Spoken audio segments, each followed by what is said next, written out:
Flight Sports TV, man. That's my dude. I rolls with him. You heard what the man said. It's Flight Sports TV.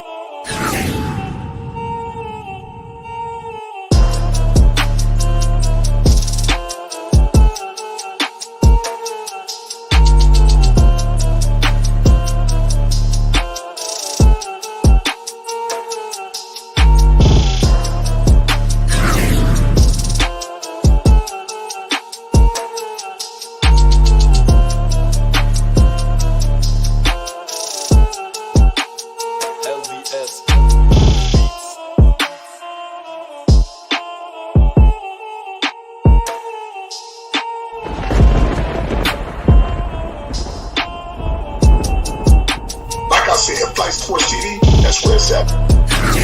Flight Sports TV.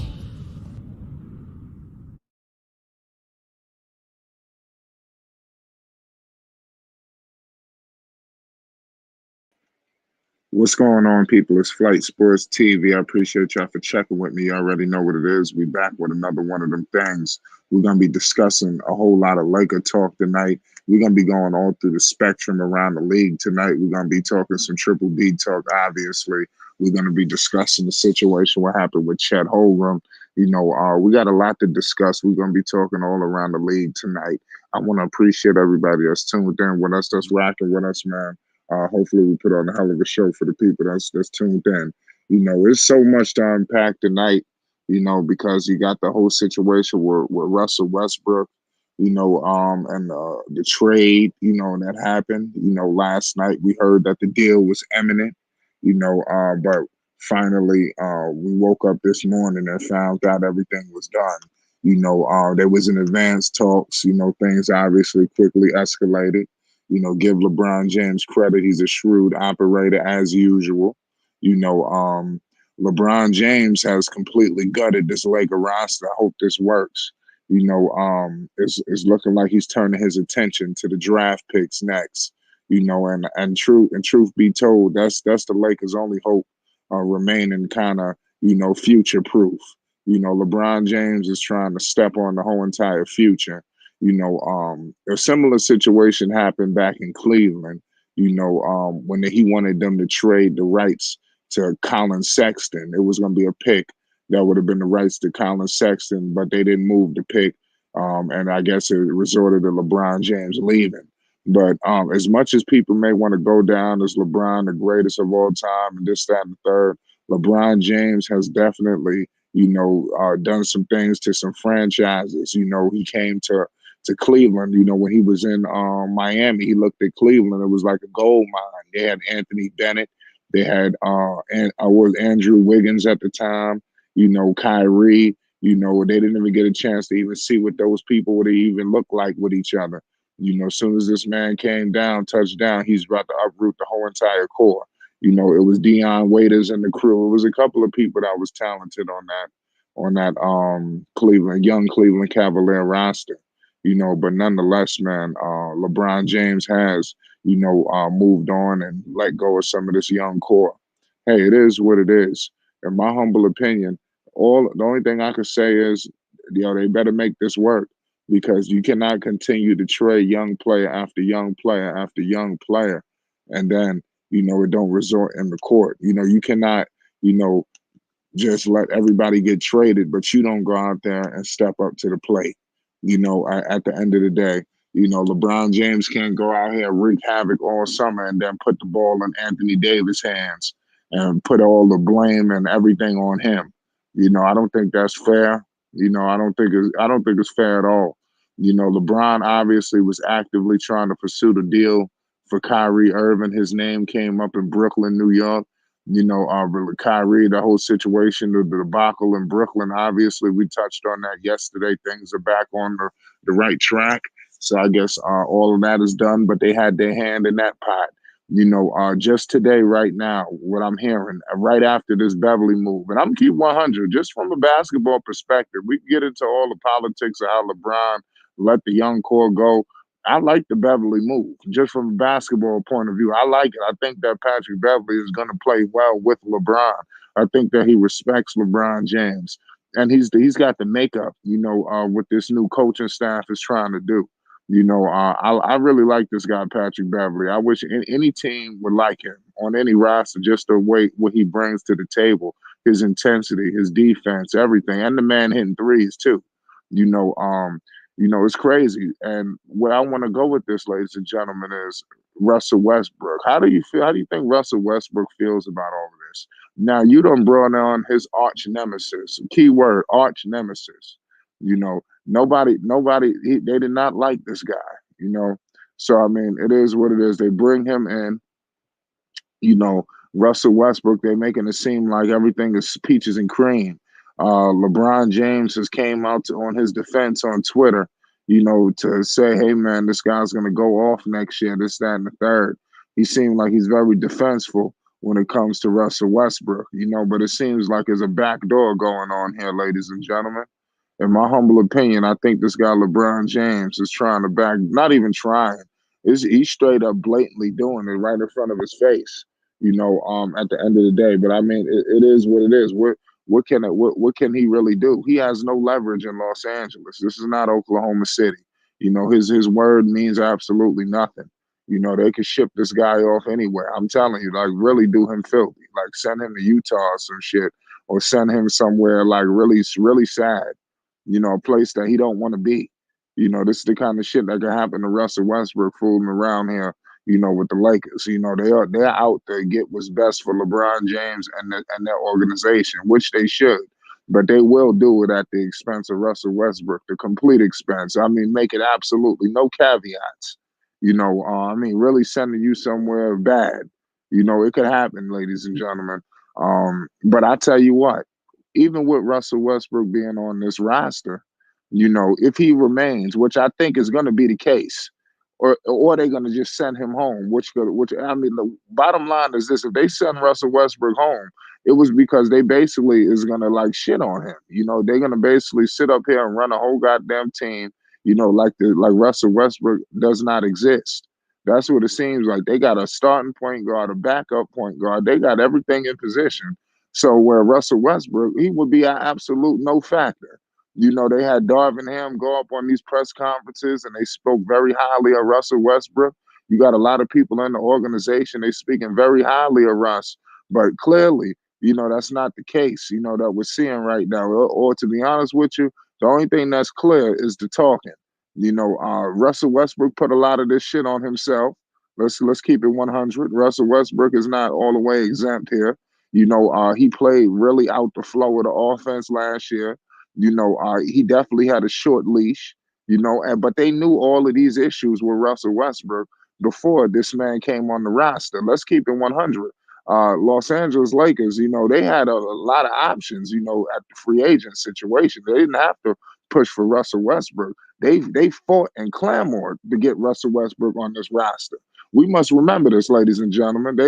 They fought and clamored to get this guy. They could have had Buddy Hield. They could have had DeMar DeRozan. Hell, DeMar DeRozan wanted to come. They looked at DeMar DeRozan like, oh, no, you'll be no benefit here. But they could have had him. So it's just very troubling, to see LeBron James organize all of these moves, and then all of a sudden is Russell Westbrook's fault, is his problem. When they all met up, mind you, they didn't put no collusion on this, no tampering, no nothing.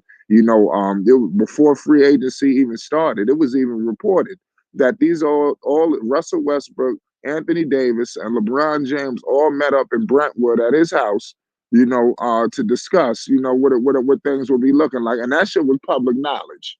And then nobody went into that, but then you see what they doing with the Lonzo situation a season ago, what they trying to do with the Jalen Brunson situation, but they let these situations just go on and go on like the shit never happened.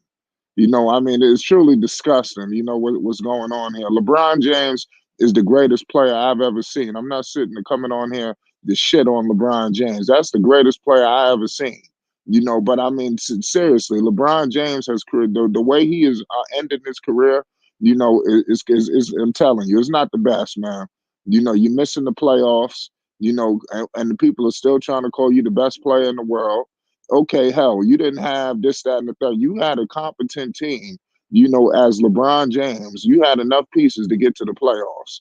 That's beyond me that you don't get. And mind you, the NBA got all of these implementations on to get people to the postseason. They're adding playing tournaments. They're going to put in a midseason tournament for crying out loud. They putting on all any possible way to get a loophole to get people in the playoffs. If you really serious, they didn't have this shit before. You don't make the 8 cut, you're done. Now they got all these situations. So it's crazy how LeBron James couldn't squeak his ass paws inside one of these goddamn playoff positions. And it's completely horrible. What happened, and there's a bad look on his part. I'm just gonna keep it 100. I know that there's two different superstars, but everybody knows here that I'm very fond of Carmelo Anthony. I give Carmelo Anthony flack.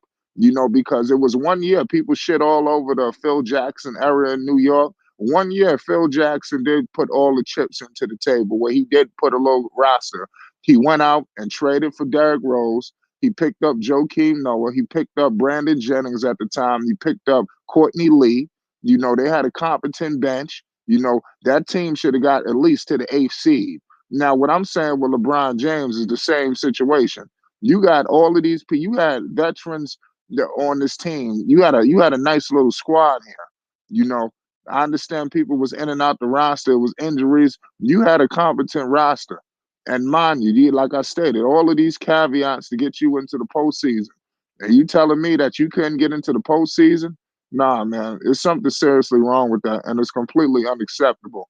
He should have got to the postseason the year with the young crew, with the young core when he had Lonzo Ball, Kyle Kuzma and the crew. LeBron James should have got his ass to the first round of that, whatever. He should have got to the postseason, but for whatever reason, it didn't happen.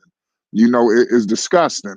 And then what just happened this year? I mean, I don't give a damn. Russell Westbrook playing whatever. LeBron James was supposed to take control of this roster, of this team. I mean, you put the goddamn team together. And you can't just cry foul now. The team and the situation you put, you did this. Don't nobody got no say so in there. Let's keep it 100. Carmelo Anthony spilled the beans on $1 million worth of game with Gilly the Kid and Wallow. He told him, he spoke to him. He said about the GM. He said, "Shit, well, you the GM." And before you know it, he was a member of the Los Angeles Lakers. Let's just put this shit to bed, man. Let's seriously, we gotta cut the bullshit here, man. We must cut the bullshit here, man. Seriously. And now what LeBron James has done, this guy that let Kyle Kuzma go, this guy that let Talon Horton Tucker go, this guy has let every single young piece of the young core is gone. Everything. And mind you, some of these people were here after the young core was initially traded. But just to see all of these young players just out of here, just gone, and to never be seen again, it's truly disheartening, because it's just I just feel like this messed up, man.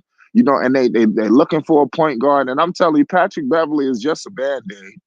He's just a band-aid in a bottle of peroxide. He's not the fix. They are in serious point guard trouble ever since they let go of Lonzo Ball. And I'm telling you, they might not ever tell you this. I wish we could get them in a room, and in hindsight, I bet if they could do things all over, they would have fought like hell and put Kyle Kuzma in that deal. They need a point guard bad. I'm gonna repeat, Patrick Beverley is not the fix. He's just the band-aid and the bottle of peroxide. They will still have point guard issues in the future. This is not the fix. It's just a band-aid just to quell some of the shit that they're dealing with right now. Patrick Beverley will help out a little bit and shore up that position, but we got to understand something. LeBron James, he want to play everybody position. LeBron want to be the point guard. He want to be the shooting guard. He want to be the small forward. He want to be the power forward, and he want to be the center.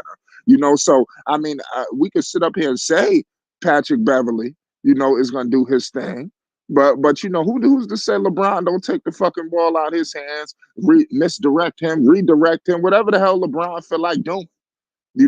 But I do believe Patrick Beverley will be a guy to mold himself and do whatever the hell LeBron James asks. Whatever the hell LeBron asks, Patrick Beverley is going to run through a wall for him. And I think that's not what Russell Westbrook was about. Russell Westbrook ain't going to sit around taking orders. I think they made that very clear. Russell Westbrook was not going to sit up there and take orders from LeBron James at any turn. See, he's not like Anthony Davis. He taking orders, he carrying luggage and all of that. Russell Westbrook, he actually was, an MVP, and I'm being 100. Russell Westbrook experienced more individual success than Anthony Davis. That's why Anthony Davis could come to the Los Angeles Lakers, carry the luggage, take orders, and all of this good shit, and act like he was never a number one option. And that's part of the reason why the Lakers are not, fulfilling their ultimate goals, because they got a guy who they moved heaven on earth to get him, and this guy want to play the back seat. This guy was a post player. Now he want to be the point guard. He want to shoot threes. I mean, shit is all fucked up. I mean, when you got this kind of shit going on, ladies and gentlemen, something's got to give. Anthony Davis got to start playing big, and that's his problem. That's why they ain't going to reach their full maximum potential, and I like that they had Laker legends calling these people out. People going to be monitoring Mr. Anthony Davis. You cannot just sit out shooting threes all day. When they traded damn near the whole entire young core for you, you the future. I mean, what's going to happen, in my humble opinion?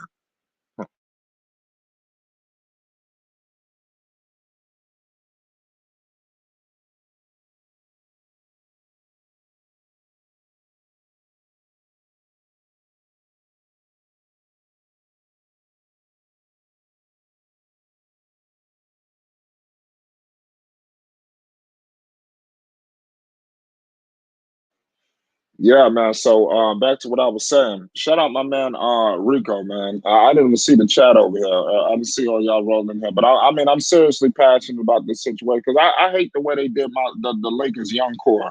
And like I said, Lonzo Ball was the fix to all of this situation. He would have fit perfectly with all of these dudes. And like I said, he just was not, valued. Just like LeBron, he don't value none of these dudes. He didn't value Westbrook. You brought this guy on here, ladies and gentlemen. They had a goddamn press conference and all that shit for this guy. They had a major press conference for Russell Westbrook. Major. No, y'all didn't see that shit when he first when he first came onto the team. That shit was crazy. How they rolled out Westbrook and then how they stepping on his ass on the way out the door. This is the most disrespect I've ever seen from a super smart. This is one of the greatest players in the history of the game. Mind you, Westbrook put some of this shit on himself too. But I mean the way they didn't do him no favors. They didn't do him no favor. Let me tell you something. Anthony Davis, listen, I'm starting to feel like they brought Westbrook on to take the heat off Anthony Davis. Because Anthony Davis, he can't help himself. He's gonna get the blame too. See, that's another thing. LeBron James is directing all the blame. You understand? Even though all of the shit is his fault, that all this is transpiring, it's his fault. Because LeBron James is the general manager. He superseded everybody. Why the hell you think Magic left? I mean, seriously, think about it. Magic Johnson was supposed to be there forever. I mean, who the hell would it? I mean, come on. That was crazy how that happened. And we'll never get the truth on everything. We'll never get it all because they don't tell us shit. So we're never gonna get at all of the truth. I think we're gonna get this out maybe 10 years, 15 years from now, what really was going on in these situations, man, because shit just gonna be lapped under wrap and under key. But it's a lot of sinister shit going on here. And I'm telling you, it's just complete mismanagement. But the shit is on LeBron James. If I see LeBron James come out next year and he out there want to be passive, he want to play the point guard. LeBron James, what he was supposed to do was take over the whole goddamn team and get them to the playoffs. And whatever happens when you get there, you don't know what's going to happen. The Lakers could have fought like hell and got to the playoffs. Look what New Orleans did. How the hell did New Orleans pass you? With all due respect, I love the Pelicans, but come on. And mind you, the Pelicans beat their ass on like in the closing, like at the end of the season when they needed to get in the postseason play. It was like they was teetering to get there. And the fucking Pelicans beat them and they end up taking their damn spot. I mean, and LeBron was on the floor for all of this shit.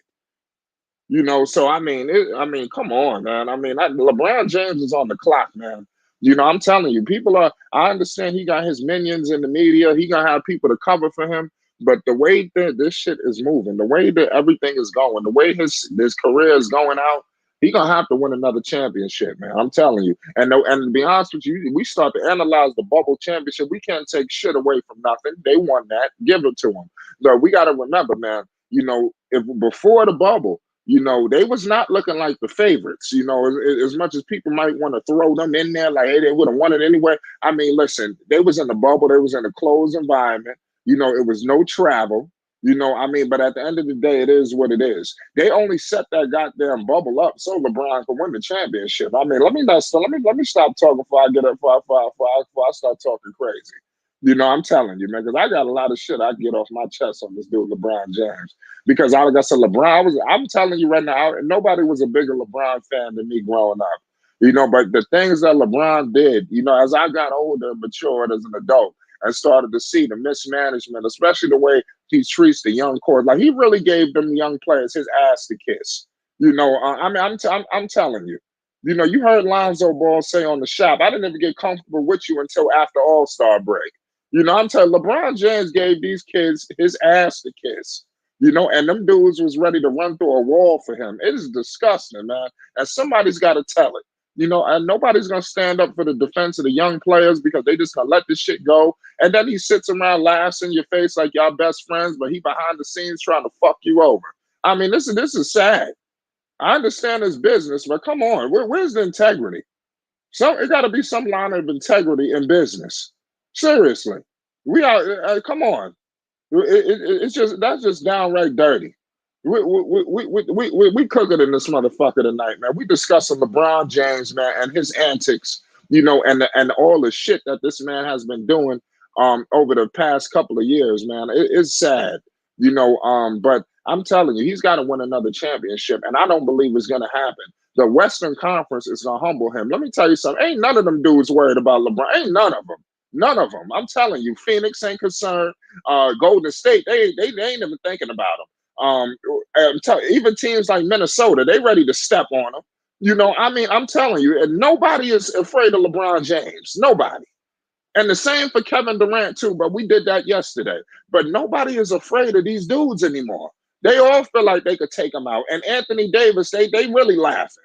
They more concerned with LeBron than Anthony Davis. But what I want to see about Anthony, because he really, his heart is in question, and especially Anthony Davis. You see, the heart of Anthony Davis is in question.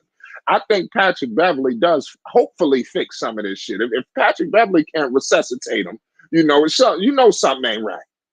Because Patrick Beverley, I'm just keeping it 100. If Patrick Beverley cannot resuscitate Anthony Davis, something is wrong.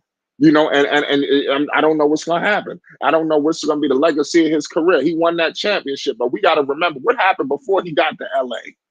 You were 7 foot something. You was the man in New Orleans. Come on, you coming out to Los Angeles, it's like you looking like a glorified role player. You always hurt. Damn. He's going out sad. And I'm telling you, the Lakers are going to go completely off the cliff if they don't fix this shit. If they let LeBron James run this organization to shits, ladies and gentlemen, after this whole LeBron shit is over, nobody's coming to play with Anthony Davis. Hell, Anthony Davis might be out the league with suffering some crazy shit by the time all this is over. They are going to be up for a tumultuous situation because LeBron is fighting right now to let go of these 2 picks. Not one of them, but 2 of these future picks. I think it's in 2027, 29. This is how future. LeBron is trying to gut the whole future. You understand? For maybe they win it or maybe they not. It's a maybe. And mind you, let me tell you something. They will gut all the shit, trade the young players, trade the picks. And next year, LeBron will be trying to pass the ball around and have other people trying to do shit. When you made this whole team just gut everything for you. Somebody got to expose this shit. And I'm not afraid to do it. I'll do it. It's Flight Sports TV. Salute to everybody in the chat. No panic. What's the deal? You in here, no panic? Shut up, my man. Yeah, what's up? What's good? No panic. We're in here cooking, man. What's your thoughts on the shit I'm discussing right now? Because LeBron James has really got me disgusted in his antics. Like I said, I'm ready to talk. God damn it. Yeah, no, to a certain extent, you're right, man. Like, I am right. Because you remember that season when he had get hurt on Christmas Day. Oh yeah, hell yeah. I want to talk about that season extensively tonight. That's the season with Lonzo. Yeah, we need to talk about that. He mailed that season in. I feel like he realized, like, you know what, like, because they definitely go without him on Christmas Day, but I feel like when he get hurt, he could have come back. I don't put no trying to make it sound like I know somebody injury and they pain level whatnot, but they could have salvaged that season when Lonzo realized, like, damn, like LeBron kind of hanging shit up. Then he hang it up. LeBron realized if we had get to the playoffs with that team right there, they probably would have get put out in the first round because they got a young team around them, and he already had his mind mentally on AD the whole time. So that right there, how he fucked the young players around him up to start off with. Then when AD get there, they won the chip. If they had a regular season and they never had stopped nothing up, they ain't even winning the chip that season because AD been hurt going into the playoff if they had stayed on regular timing. And then the next season, you going not next season. Next season they get put out the first round from Phoenix. That been the true put out because I think they would have lose regardless. And with Russ, like Russ ain't even gonna work with LeBron. Like who didn't know that? So you veto a trade, and I feel like it's been LeBron. He vetoed a trade with Buddy Hield.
Yo, can you hear me?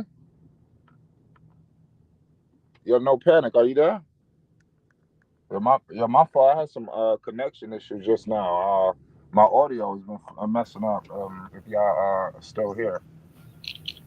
Yeah, my bad, Flay. No, yo, my once y'all all I don't know what happened. Once y'all all lagged in, my damn computer just froze up on me. Oh.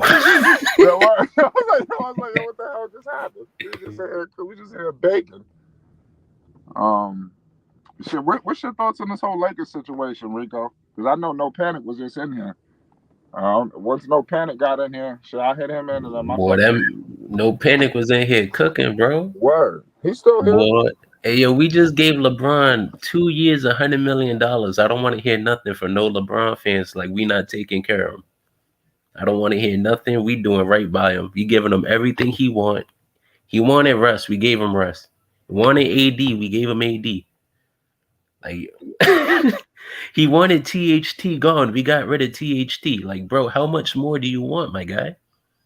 Like, it seemed like he just want to gut the whole goddamn core, man. Like he's doing.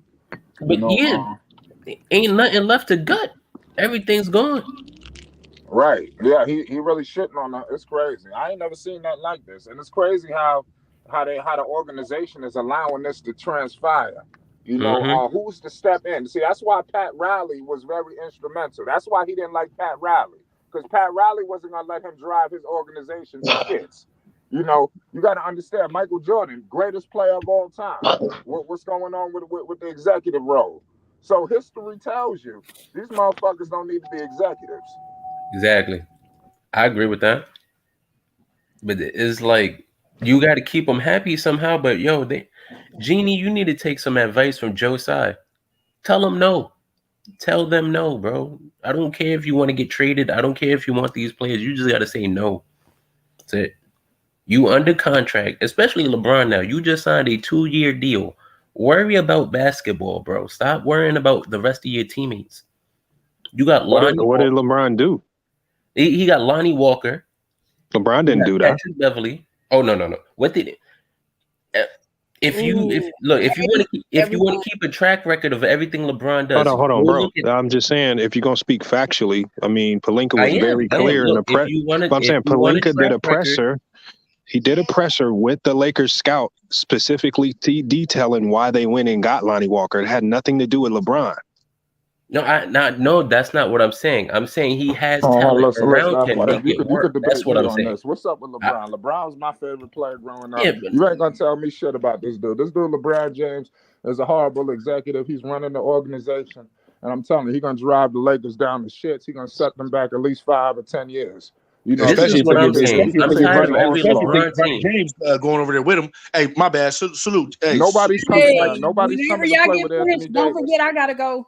Yeah, no, look, this is all I was trying to say. I'm tired of every LeBron team in February being in hell. I'm tired of it. Every February, no matter what team LeBron is on, half the team is on a trade block. I am tired of it. That is not a winning formula. That is true. Half the team is on the trade block in the media, and y'all believe it. In the media, 80 people have been traded. The media will tell y'all anything, and y'all will believe it. 80 people have been traded off his team since 2011. That's not the media. LeBron does not do trades. LeBron does not sign players. Hold on. But that is both, though. That is LeBron and the media, because LeBron and the media go inside together. If LeBron has so much power, the first time he asked for Carmelo, how come the Lakers told him no? And then what happened? We still got him, right? And the only reason they went and got him is because, and the only reason they got him last year is because they needed to get players who could take minimum deals. They didn't need to get Carmelo, bro, out of all the players they needed to get, bro. They didn't have to get Carmelo. Wait a minute. Carmelo. Tell me a better option for a minimum deal. LeBron messed him up. He didn't utilize him correctly. Y'all put everything on LeBron, but y'all know there's some GMs there's some GMs that need some blame too. Hey, Flight, wrong or right, Flight? Blame the GM. The GM is getting paid millions of dollars to run the Lakers. Blame him. Carmelo Anthony told you who the GM was. Pelinka is a millionaire from running the Lakers. Blame the man that's in charge. Why you think Carmelo who said that? Get that round deal? Hold on, what'd you say? Why you think Caldwell Pope get that deal? Back-to-back years that they out producing the first year. This dude had a no trade clause. Sports deal, right? Are you saying Pope wasn't worth that money? The GMs are No. What was his contract? He had a no trade clause. Hold on. Pope didn't have no trade clause. There's a lie. Why do you think he kept coming back? Okay, Flight. Don't say stuff that's not factual, because if you bet money, you'll lose. Listen, I don't gamble, so I would have never. There's only been like 4 players in NBA history that had a no trade clause. Now, talking about TH, no, pardon me, he did have a no trade clause, man. Somebody double check. Where did you get this from? Yo, where's my mother? He got a no trade clause. Don't do that. Don't do that, Flight. Don't do that. Yo, I could have sworn this dude had a no trade clause. Okay, Somebody double check this. Flight. Somebody don't. Time out. He did have it. I'm standing on that. He had a no trade clause. Double check talking about waiving it. He had a no trade clause. There's only been like 4 players in NBA history that had a no trade clause. That's my word. He had a no trade clause. And KCP wasn't one of them. Yes, he was. Somebody double check. Hold on. Before we go any further, can anybody right or wrong? I'm looking up KCP contract. He had a no trade clause. He waived the shit for this deal for the deal to happen. Yo, that's my word. He had a no trade clause. Bro, somebody check up on that, bro. You saying yeah, you saying no. So can we get the true answer? Man, that's where my mother. He had a no trade clause. He couldn't leave. He said what? He was on house arrest. I do remember that. He was worth $17 million. Yo, somebody double check that Yeah, no trade clause. I want to know about the no trade clause. Please. Somebody in the chat. I look him up now. Yo, he had a no trade clause, yo. I don't want to hear about no money. On 2K. No trade clause, yes or no? Yeah, I know he had a no. I know it. I remember. Trust me, I remember. I'm going to get you, Flight. I'm not going to get you. I'm just trying to get you. He tried to say I didn't know what I was talking about. You want to be wrong. We don't got to put no money on it. We just not, I know you're wrong on this one. Oh, I don't know who you're talking about. I was talking FYF. He probably about to double check. Oh, FYF? Oh, Lamar. We'll tell him to get his ass up here. He is here. Oh, he is? What's up, Lamar? I just found a YouTube video that says why KCP has a no trade clause. Thank you. Oh, wow. He just made that up. My mother, he had no trade clause. You lucky I didn't. He just made that up. I got the list right in front of me. I got the list right in front of me. Wait, read the whole list. Wait, are you saying there's no trade clause? If I was one of them kind of dudes, I could have bet you right now. Okay, hold on. Flight, how about this? Type it in and put it on the screen. Oh man, no! Somebody listen. He had thank you. The chat saying he had a no trade clause. Yeah, listen, and that's from an article. KCP was paid $8 million in 2019, 2020. Dude had a no and $8.4 million in 2020, 2021. This season, Caldwell Pope has a no trade clause. Told you. Yes, we're serious. You ain't never seen no shit like this. His bum ass. KCP with a no trade clause. $18 million and a no trade clause. What was the money? 17 mil. 17, 18 How many years? Wait. Was that a no trade clause for this season? No, in 2018, 2019. Wait. But when did they get rid of him? Prior to him getting it, he got in trouble. He was on house arrest. He couldn't go nowhere. Everybody was making jokes. I remember that. Yeah. So wouldn't that void the no trade clause after that? Wait, yeah, wasn't KCP locked up while he was playing for the Lakers? That's what I'm saying. He had to go to wait. Wouldn't that void the no trade clause? Yo, he had to know. He waived it. Let me tell you something. He was doing weekends. It's collusion. I don't want to say too much because we got some clutch clients. No, he was doing weekends. Hold on. Why not? Fly. Hold on. We want to know. He was locked up during the weekends and playing games during the week. Let me tell you what's going on. Let me tell you something. The KCP deal was LeBron had that orchestrated when he came to the Lakers the first time with that no trade clause. That money with KCP was going to be very impactful when they needed to make a major move. So they was going to hold that money. But it was just $18 million. Yeah, I know, $18 million, which would have been traded for something huge. They had some plans for that $18 million. Trust me. That's why he had a no trade clause. They were going to use that, but they probably didn't pull it off. To get a major deal. I don't know what the hell they were going to do, but it was going to be something to benefit LeBron James. All this shit was to benefit him. The no trade clause, everything. Like I'm just saying, why the hell would he waive his? Where the hell did he go to Detroit? No, I think he went to Washington after. They traded him to Washington. Now he just signed with Denver. Now wait. Now after the no trade clause, right? The next no trade clause, yo. No, I'm saying, did they trade him during the no trade clause, or was it the next year? I think it was the next year. I was right. I got you on that, FYI. You was wrong. You said I was wrong, and I didn't know what I was talking about. So you got to say that, man. You was wrong on that. I know. KCP had the big contract. Flight. But was he traded? I need homage paid, man. FYF, what's good? This was worse than the money. This was worse than money. Yep. He could just said that shit. He wanted to say, damn, I was trying to get Lamar, you got to give it to him, Lamar. Flight. I'm looking at the deal now. I don't see no trade clause. You see? It's worse than money. So again, pull it up and put it. All I'm saying, Flight, is just Flight. Just pull it up on your screen and put it on the screen. Just pull the deal up and put it on your screen. Listen, he had no trade clause, man. Okay, but Flight, you put everything else up on your screen. Put that up on the screen. It's in Google. I gotta find it. Flight Lamar said he's looking at it right now. He said he's wrong. No, Lamar is wrong. Yo, he had a no trade clause, yo. KCP had a no. That's all right. Well, Flight. Just type it in Google and put it on the screen. That's very easy. All right, hold on. Very easy. KCP. But he had a no trade. Okay, Flight. Just type it in Google and put it on the screen. He had a no trade clause, though. I mean, look, Flight. Just type it in Google and put it on the screen. Okay, I'm putting KCP no trade clause. No, just put it. You can type it however you want. Okay, we're gonna get to the bottom of this. He had a no trade clause. Los Angeles Times that they wrote. Yo, he waived the no. Yeah, I got it right here saying he had a no trade clause. Okay, put it on the screen. Okay, boom. Hey, listen. This I one was right reading. here. This one I right was here. just reading what Sham Shariana reported. I No, didn't listen. see it. I'm about to read it right now. Caldwell Pope signed a consecutive 1-year deals with the Lakers in free agency. In doing so, thanks to the NBA collective bargaining agreement, he had a de facto no trade clause in his contract. Wow. So he had a de facto.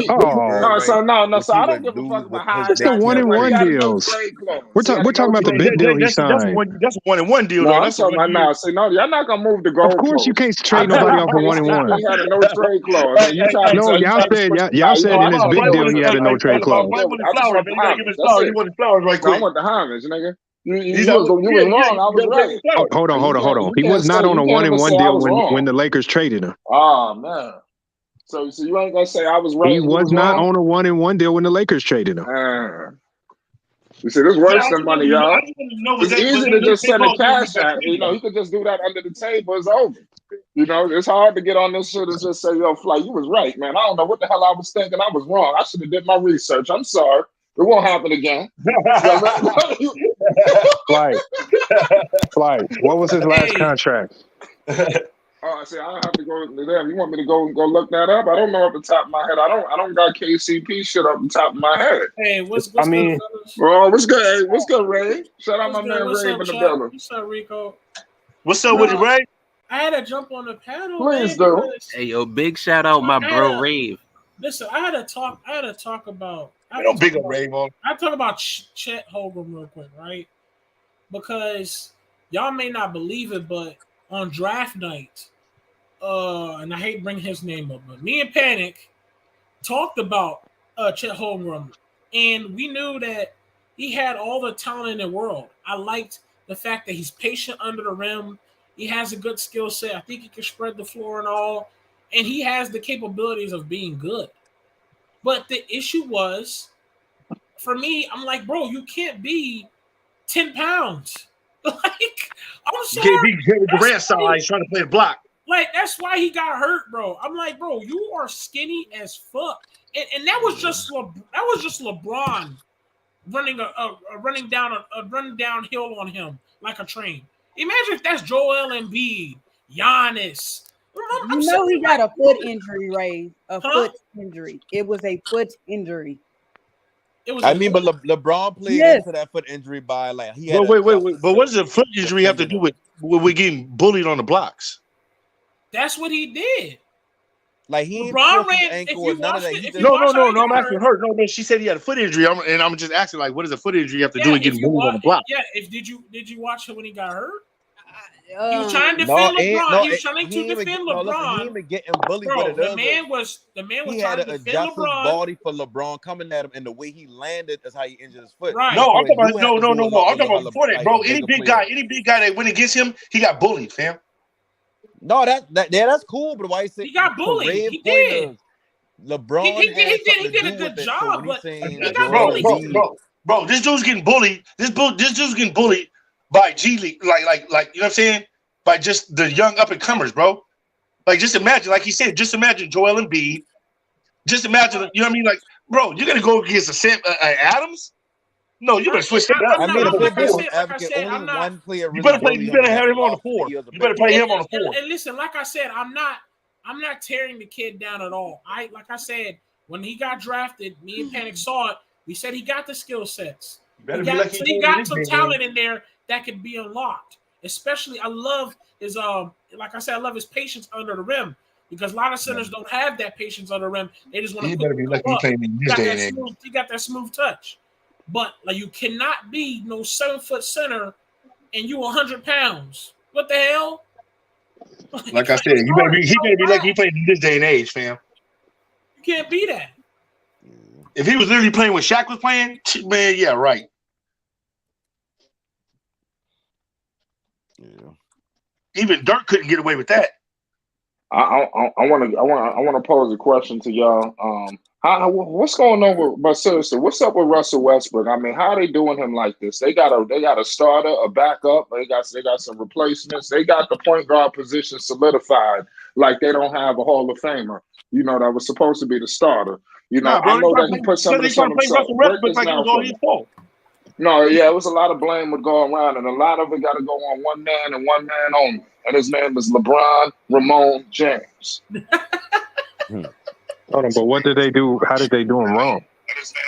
They play him out of position. You said what? They play him out of position. Playing who out of position? They playing Russ out of position. Russ need the ball in his hand. Yeah, but you know, did y'all know that? Y'all know that Russ agreed to come to this team. These are things that he agreed to adjust to. Well, no. I don't think so. I don't think so. He thought he was playing a different game. I'm not gonna go that far. No, he was under the impression that he was gonna be playing a different game, and then he got there. What happened? Hey, yo, Russ probably said he would change his game. He did not say he's going to try to become Kyle Korver. That's not what he said. No, bro, he didn't say that shit. Okay, but what do y'all want Russ to be playing alongside Anthony Davis and LeBron? What do you want him to do? He plays alongside Anthony Davis. That's why I give him a little cut slack because Anthony Davis wasn't healthy, so of course he wasn't going to play as good as he should have. No, that's not what I'm asking. Plays that I'm like, yo, Russ, you better than that. No, I'm saying realistically, as the third option behind LeBron and AD, what type of basketball do you expect him to play? Because you still have a 1 and 2 option ahead of him. Yeah, but you have to let him run the floor. I just told you. If you don't let him run the floor, then it doesn't matter. Well, first of all, you can't run the floor. First of all, in the NBA, remember when the Lakers were number 1 in transition, they were number 1 in defense as well. So you cannot run the floor if you're not playing defense. So again, you got to start with defense to even run. So and LeBron ain't playing no defense. Nah, you can't only say LeBron. Y'all got to go at Anthony Davis for not being healthy. There's no way he came into the off season out of shape when he only had like a 2-month off season. Bro, we can blame the defense on Anthony Davis not being healthy. We can blame the defense on the rotation. We can blame the defense on a lot of things. But let's be realistic here. If you literally have unhappy players, nobody's going to want to play defense. What makes you think Russ is unhappy? You see LeBron didn't even get he's that. definitely unhappy, bro. Yeah, well, why? Why do you think Russ is unhappy? Expectations. No, he was literally he probably thought he was better than what he was. I can't hear both y'all. Both y'all yelling. I can't hear them. Go ahead, Marvin. Hang on, guys. Let me ask a question. FYF, what's going on? Shout out to the panel and to the chat. FYF, got a question for you. You a Laker fan? Answer it. So go to the next. I can't hear nothing. Nobody's saying. Go to the next person. He can't answer it. He can't hear it. I don't know what happened. That was funny as hell. What was the question? He got love for you, FYF. What was the question? Hold on, guys. Remember what he was doing. Hold on, guys. Are you a Laker fan? Are you a Laker fan? Is what I asked. LeBron is his guy. LeBron is his guy. He ain't no Laker fan. My team is Portland. Shout out to okay, Portland. Did you like this? All right, hold on, guys. Did you like this trade they just did? Did I like it? I mean, yeah, I liked it. I understand what they're doing with it. I like it. It's a good move to me. Doesn't mean it's gonna work. Okay. Thank you, FYF. Thank you. What do you mean say? I mean they addressed the need. Yeah. No, that's what I'm saying. They addressed their point guard need. And I think they didn't bring Pat Beverley in to be a point guard. They brought him in to be a defender. Yeah. At point guard. That's my bad. That's what I meant. He's just a defender. He's an on-ball. He's an on-ball defender. Another Rondo. I feel like the Lakers had a really bad perimeter defense, and that starts with the point guard position, especially in the Western their perimeter defense when started with Rondo. The perimeter defense went downhill. You could tell. But Taylor Horn-Tucker was getting beat off one dribble too much. He was getting beat too easy. That dude is not that good. That's and why his offense wasn't making up for his defense. Not at all. He wasn't consistent at all. He had good looking games. So y'all telling me Patrick Beverley is Lakers Draymond Green? Nah, bro, he's Ron Harper. He's the Rondo. He's definitely Ron Harper.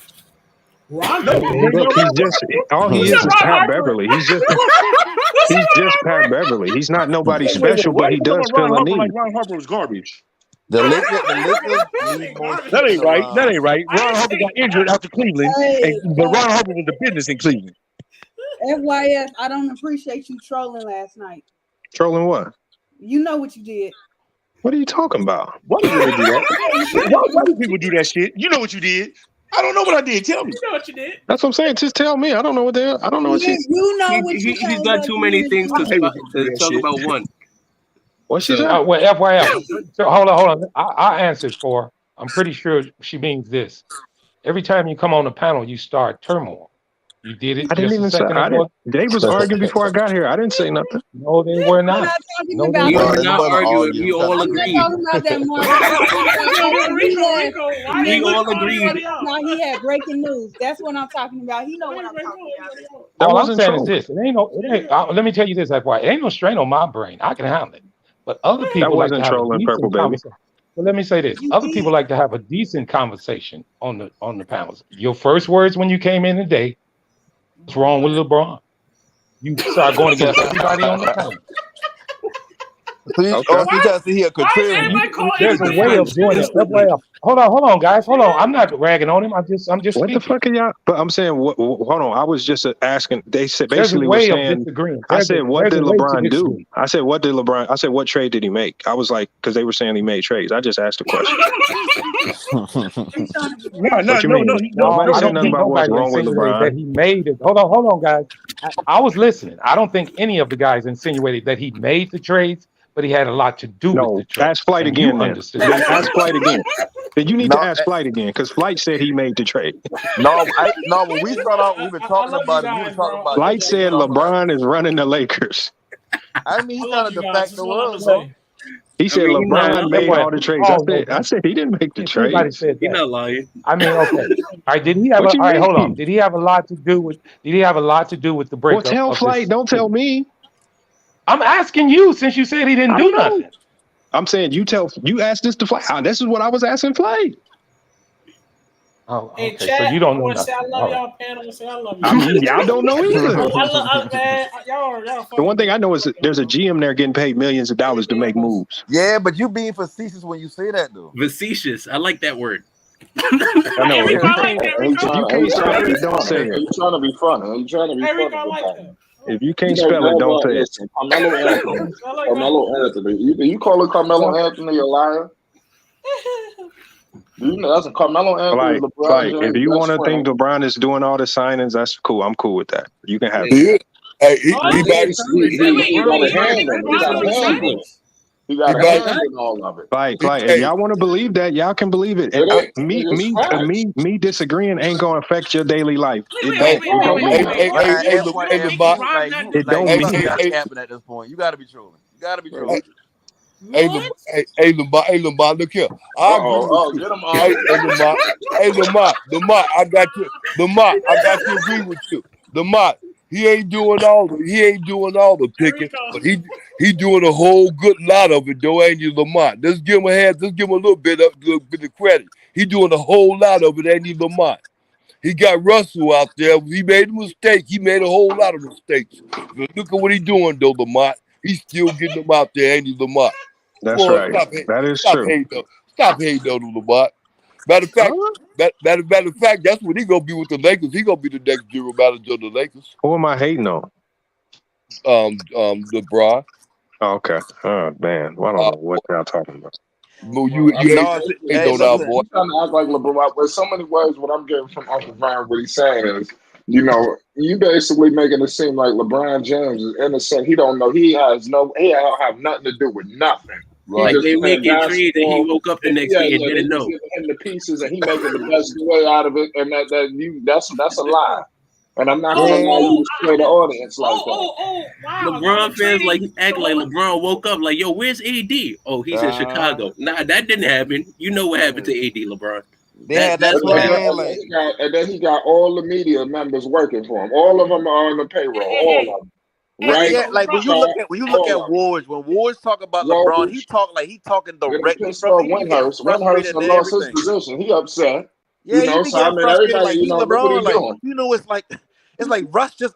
It's like he be getting mad. Like he literally LeBron. Like LeBron got people talking for him, putting out certain narratives for him. So when you talk about trades and all that, he perfected. I don't even want to watch shows no more. I used to love watching it. I don't want to see it no more. I don't watch that shit no more. Because all they're doing is pushing for LeBron to get all the superstars. I don't want to hear that shit. I'd rather listen to independent YouTubers. I don't want to hear that shit. And that's why I say, like, when you come up here, you can tell who watched ESPN all day and who got their own opinion. Okay, I got a question for y'all. Is there a fine line between winning and rebuilding? Is there a fine between what?